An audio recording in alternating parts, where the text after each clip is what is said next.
স্নেহের ছাত্রছাত্রী, আমার চ্যানেলে ভিডিওটি দেখার জন্য স্বাগত জানাই। তোমরা যারা অষ্টম শ্রেণীতে থার্ড সামেটিভ পরীক্ষা দেবে অর্থাৎ ফাইনাল পরীক্ষা দেবে, তাদের জন্য গুরুত্বপূর্ণ প্রশ্ন উত্তর নিয়ে আজকের ভিডিওতে হাজির হয়েছি। আশা করি ভিডিওটি শুরু থেকে শেষ পর্যন্ত মনোযোগ সহকারে দেখবে, তাতে অনেক উপকৃত হবে। তো চলো আবার শুরু করা যাক। প্রথমেই রয়েছে একের দাগে ঠিক বিকল্পটি নির্বাচন করে লেখো।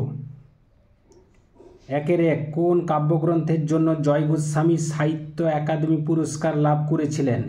সঠিক উত্তর হবে ঘয়ের দাগে পাগলি তোমার সঙ্গে। পরবর্তী প্রশ্ন, একের দুয়ের দাগে সত্যের লও সহজে এই পংক্তিটি কবিতায় কতবার ব্যবহৃত হয়েছে? সঠিক উত্তর হবে 5 বার ব্যবহার হয়েছে। পরবর্তী প্রশ্ন, একের তিনের দাগে কোনটি জীবনানন্দ দাশের লেখা কাব্য নয়? সঠিক উত্তর হবে গয়ের দাগে সোনার তরী কাব্য। পরবর্তী প্রশ্ন, একের চারের দাগে অনিলা দেবী কোন বাঙালি কথা সাহিত্যিকের ছদ্মনাম? সঠিক উত্তর হবে ঘয়ের দাগে শরৎচন্দ্র চট্টোপাধ্যায়। একের পাঁচের দাগে প্রশ্ন, সুভার বাবার নাম কি? সঠিক উত্তর হবে ক্ষয়ের দাগে বাণীকণ্ঠ। পরবর্তী প্রশ্ন, একের ছয়ের দাগে আদাব গল্পের প্রেক্ষাপট কত সালের দাঙ্গা? উত্তর হবে 1946-এর দাঙ্গা। একের সাতের দাগে ননি গ্রেটার দেন লোনি এটি কি ধরনের ধ্বনি পরিবর্তন? সঠিক উত্তর হবে বিষমী ভবন। পরবর্তী প্রশ্ন, একের আটের দাগে আপনি সত্তর প্রস্থান করুন কি জাতীয় বাক্যের উদাহরণ? উত্তর হবে অনুজ্ঞাবাচক বাক্যের উদাহরণ। এখানে শব্দ রয়েছে, শব্দটা হবে না, অনুজ্ঞাবাচক বাক্যের উদাহরণ। পরবর্তী প্রশ্ন, একের নয়ের দাগে আমরা সবাই রাজা এখানে সবাই শব্দটি হলো ক্ষয়ের দাগে উত্তর হবে সমষ্টিবাচক সর্বনাম। পরবর্তী প্রশ্ন, একের 10-এর দাগে আমরা এতক্ষণে দার্জিলিংয়ে পৌঁছে গিয়ে থাকব এই বাক্যে ব্যবহৃত ক্রিয়ার কালটি হলো ঘয়ের দাগে উত্তর হবে পুরা ঘটিত ভবিষ্যতের উদাহরণ। পরবর্তী প্রশ্ন, একের 11 দাগে ব্যাস বাক্যের অপর নাম কি? ব্যাস বাক্যের অপর নাম হচ্ছে বিগ্রহ বাক্য বা সমাস বাক্য। পরবর্তী প্রশ্ন, 2-এর দাগে অনধিক 20টি শব্দে উত্তর দাও। সুভাষ মুখোপাধ্যায় কোন কবি নামে বাংলা সাহিত্যে পরিচিত ছিলেন? উত্তরটা আমরা জেনে নেব। সুভাষ মুখোপাধ্যায় পদাতিক কবি নামে বাংলা সাহিত্যে পরিচিত ছিলেন। পরবর্তী প্রশ্ন, 2-এর দাগে শিকল তোদের করব রে বিকল তোদের বলতে কাদের কথা বলা হয়েছে? উত্তর হবে তোদের বলতে ইংরেজ শাসকদের বোঝানো হয়েছে।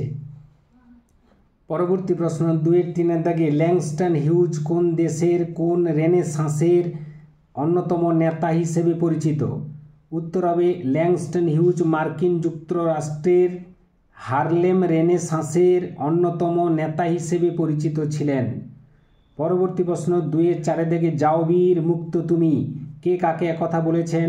সেকেন্দার সাহা চন্দ্রগুপ্তের উদ্দেশ্যে প্রশ্নে উদ্ধৃত উক্তিটি বা মন্তব্যটি করেছেন। পরবর্তী প্রশ্ন, 2-5-এর দাগে বাঘের বিক্রম সমমাঘের হিমানি উদ্ধৃত অংশটি কার লেখা, কোন কাব্যগ্রন্থের অন্তর্গত? উত্তর হবে উদ্ধৃত অংশটি রায়গুণাকর ভারতচন্দ্রের লেখা অন্নদামঙ্গল কাব্যের অন্তর্গত। 6-2-এর দাগে প্রশ্ন, একই সর্বনেশে ছেলে ছেলেটিকে? উত্তর হবে ছেলেটি বলতে কি করে বুঝবো গল্পের অন্যতম চরিত্র বুকুর কথা বলা হয়েছে। এরপর পরবর্তী প্রশ্নের উত্তরে আমরা চলে যাব। 2-7 দাগে সমাস কাকে বলে? অর্থ সম্বন্ধযুক্ত 2 বা ততোধিক পদের মিলিত হওয়ার এবং একপদীকরণের পদ্ধতির নাম হচ্ছে সমাস। যেমন আসল একটি পদ, নকল একটি পদ, এই দুটো পদ মিলিত হয়ে আসল নকল এই সমাসবদ্ধ পদটি গঠন করেছে। এক্ষেত্রে আসল ও নকল এই 2 পদের মিলনের ফলে একটি পদ আসল নকল এর সৃষ্টি হয়েছে, কাজেই সমাস হলো আসল নকল। পরবর্তী প্রশ্ন, 2-8-এর দিকে ক্রিয়াবাচক বিশেষ্য কাকে বলে? যে সমস্ত বিশেষ্য পদের দ্বারা কোনো কাজের নাম বোঝায় সেগুলিকে ক্রিয়াবাচক বিশেষ্য বলে, যেমন পড়া, খাওয়া, ঘুমানো, নাচা ইত্যাদি। 2-9 দাগে প্রশ্ন, নিত্যবৃত্ত অতীতের একটি উদাহরণ দাও। সুবিধার্থে 2টি উত্তর আমি প্রস্তুত করে দিয়েছি। তিনি প্রত্যহ আমাদের বাড়িতে আসতেন, আরেকটি উদাহরণ হচ্ছে আমরা রোজ সকালে নদী তীরে ভ্রমণ করতাম। 2-10 দাগে কথাটা মনে হতেই রাগে ফুঁসে উঠল রঞ্জন। যৌগিক বাক্যে পরিবর্তন করো। রঞ্জনের কথাটা মনে হলো এবং সে রাগে ফুঁসে উঠল। পরবর্তী প্রশ্ন 2-11 দাগে মুক্ত দল রুদ্ধ দল চিহ্নিত করে মোট কটি দল আছে লেখো। বঙ্কিমচন্দ্র দল বিশ্লেষণ করলে হবে বঙ্কিমচন্দ্র। 4টি দল আছে, 3টি দল হচ্ছে রুদ্ধ দল বঙ্কিমচন, এই 3টি হচ্ছে রুদ্ধ দল এবং দ্রো হচ্ছে মুক্ত দল। পরবর্তী প্রশ্ন 2-12 দাগে অপুর খেলার বাক্সে কি কি ছিল। অপুর খেলার বাক্সে একটি রং ওঠা কাঠের ঘোড়া, একটি টিনের ভেঁপু বাঁশি, কতগুলি কড়ি, 2 পয়সার পিস্তল, শুকনো নাটা ফল ও কতগুলি খাপড়ার কুচি ছিল। পরবর্তী প্রশ্ন 2-13 দাগে মহাভারতের কোন চরিত্র অপুর সবচেয়ে প্রিয়। মহাভারতের কর্ণ চরিত্রটি অপুর সবচেয়ে প্রিয় ছিল। এর পরবর্তী প্রশ্ন আমরা চলে যাব 2-14 দাগে কুঠির মাঠে কত বছর বয়সে কোন দিন অপু প্রথম গিয়েছিল। কুঠির মাঠে 6-7 বছর বয়সে সরস্বতী পূজার বিকেলে অপু প্রথম গিয়েছিল। পরবর্তী প্রশ্ন 2-15 দাগে গ্রামের প্রসন্ন গুরু মহাশয় 2টি কাজ একসঙ্গে করতেন। কাজগুলি কি কি। গ্রামের প্রসন্ন গুরু মহাশয় মুদির দোকান করতেন এবং দোকানের পাশেই ছিল তার পাঠশালা, সেখানে তিনি পড়াতেন।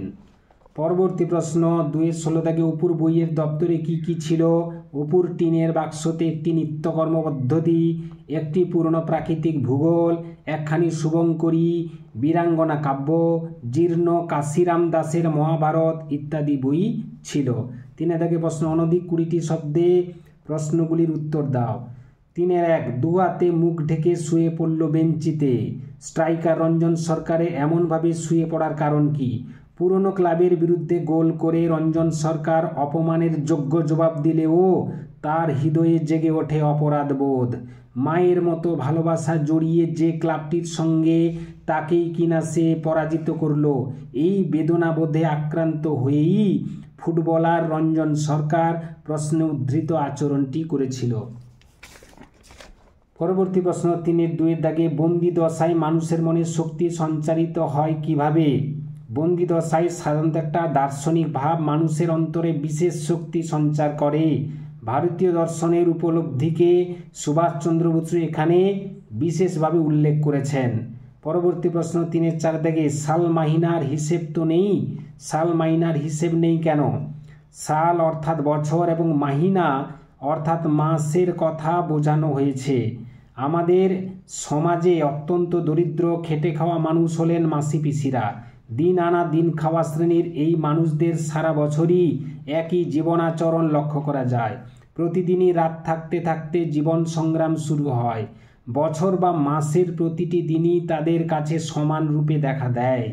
এই কারণেই মাসি পিসিদের সাল মাইনার হিসেব থাকে না। এই ছিল আজকের ভিডিও। আশা করি ভিডিওটি ভালো লেগেছে। ভিডিওটি ভালো লাগলে অবশ্যই একটা লাইক করে দিও, শেয়ার করে দিও। চ্যানেলে নতুন হয়ে থাকলে চ্যানেলটি অবশ্যই সাবস্ক্রাইব করে চ্যানেলের পাশে থাকো। ভিডিওটি এতক্ষণ ধরে দেখার জন্য ধন্যবাদ রইল। নেক্সট ভিডিও তোমাদের সঙ্গে দেখা হচ্ছে।